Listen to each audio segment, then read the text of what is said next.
দৃঢ় বিশ্বাস ছাড়া মানুষ কোনো নীতি ও আদর্শগত অবস্থান নিতে পারে না। বিশ্বাস এবং সাহস নেই বলে তারা গড্ডলিকা প্রবাহে ভেসে যায়। ভুল জেনেও অন্যের হাতে হাত দিয়ে নিজেকে গ্রহণযোগ্য করার চেষ্টা করে। প্রকৃতপক্ষে তারা এমনভাবে ব্যবহার করে যেন তারা পশুর পালের একটি অংশ।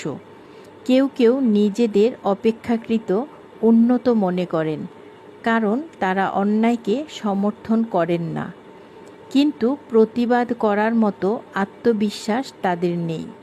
তারা অবশ্য বুঝতে পারেন না যে প্রতিবাদ না করা প্রকৃতপক্ষে সমর্থন করারই শামিল। সাফল্য লাভের একটি গোপন কথা হলো, কোনো বিষয়ের বিরোধী হওয়ার থেকে কোনো একটি বিষয়কে সমর্থন করা ভালো। তার ফলে সমস্যাটির অঙ্গ না হয়ে সমাধানের অংশ হওয়া যায়। কোনো অবস্থান নেওয়ার জন্য দৃঢ় বিশ্বাসের প্রয়োজন।